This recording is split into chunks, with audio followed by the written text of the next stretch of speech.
अच्छा एक बार आंकड़े देख लेते हैं अनामिका के पास, सीधे न्यूज रूम चलते, न्यूज रूम कर दीजिए, न्यूज रूम। अनामिका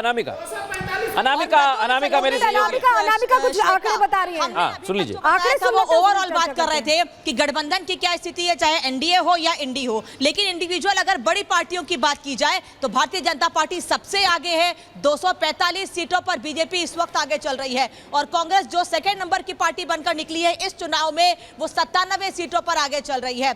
और इसके अलावा अभी जो तस्वीर हम नहीं दिखा रहे हैं उसमें समाजवादी पार्टी की स्थिति भी मजबूत दिख रही है, क्योंकि समाजवादी पार्टी भी उत्तर प्रदेश में 37 से 38 सीटों पर आगे चल रही है। तो ये इंडिविजुअल पार्टियों की स्थिति है, लेकिन फिलहाल मजबूत स्थिति में एनडीए है। नुकसान हुआ है सीटों का, इससे इनकार नहीं किया जा सकता है। इस पर विचार मंथन लगातार जारी है कि जो नुकसान हुआ है वो किस वजह से हुआ है और आने वाले समय में और जो चुनाव होंगे उस पर किस तरह से तैयारी की जाए। और इसीलिए अब लगातार मुलाकातों का, बैठकों का दौर भी जारी है। जेपी नड्डा के घर पर भी 2 घंटे तक राजनाथ सिंह ने बैठक की है। Over to studio.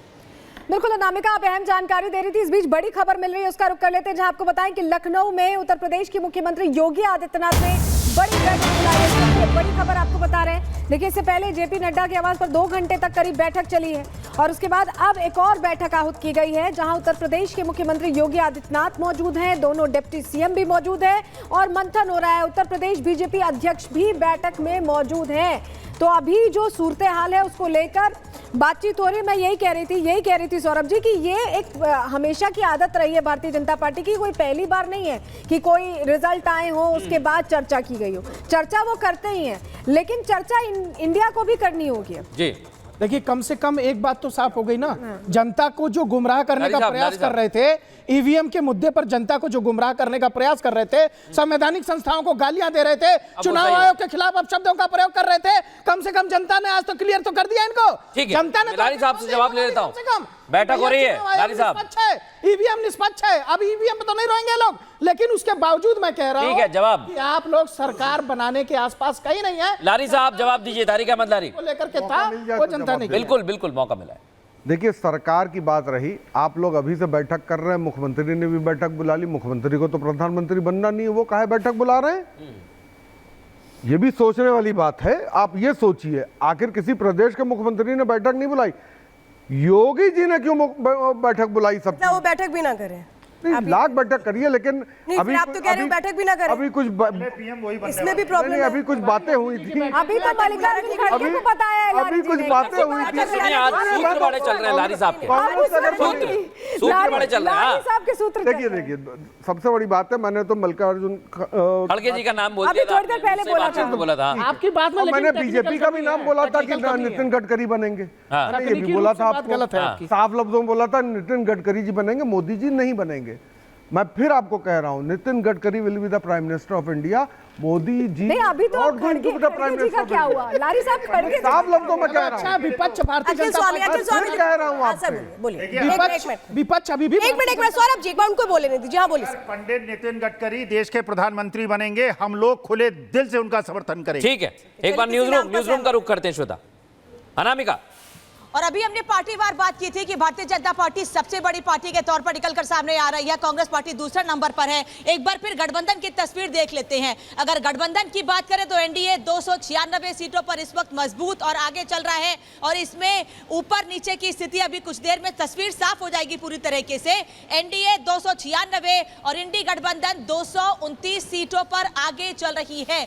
तो ये इस वक्त गठबंधन की स्थिति है, दोनों ओर से ये बड़ा कुनबा जो जुड़ा और ये कहा गया कि इस बार मोदी को प्रधानमंत्री नहीं बनने देंगे। ये तमाम चीजें, तमाम दावे किए गए, लेकिन फिलहाल अभी भी इतना बड़ा कुनबे बनने के बाद भी वो स्थिति नहीं बन पाई है जिसके दावे लगातार इनकी ओर से किए जा रहे थे। और एनडीए गठबंधन 296 सीटों पर इस वक्त आगे चल रहा है, मजबूत स्थिति में है और लगातार जो जानकार हैं वो ये बता रहे हैं कि इसमें अभी प्लस की स्थिति है, यानी 296 सीटों से अभी और ज्यादा आगे एनडीए गठबंधन बढ़ेगा, जिसमें भारतीय जनता पार्टी सबसे बड़ी पार्टी के तौर पर है। 245 सीटें भारतीय जनता पार्टी आगे चल रही है, जबकि कांग्रेस पार्टी, अगर इंडी गठबंधन की बात करें तो इंडी गठबंधन में कांग्रेस पार्टी सबसे ऊपर बड़ी मजबूत स्थिति में है, लेकिन एनडीए में भारतीय जनता पार्टी इस वक्त 245 सीटों पर सबसे मजबूत स्थिति में, और ओवरऑल एनडीए गठबंधन की बात करें तो 296 सीटों पर यह गठबंधन आगे चल रहा है। और अभी भी कई जगहों पर लगातार बता रहे हैं आपको कि मार्जिन अभी कई जगहों पर 900, 1000, 1500, 2000 के आसपास चल रहा है। और ऐसे में उम्मीदें अभी बनी हुई हैं कि ये आंकड़ा 315, 320, बल्कि कई लोग तो ऐसे हैं तो ये कह रहे हैं गठबंधन की स्थिति अभी जब कल तक तस्वीर साफ हो जाए 350 के पार भी हो सकती है। Over to studio. अनामिका बड़ी बात कह रही थी, अनामिका बड़ी बात कह रही थी। मैं ये समझना चाह रही हूँ कि ये अभी देखिए सरकार बनना और बनाना वाली बात है।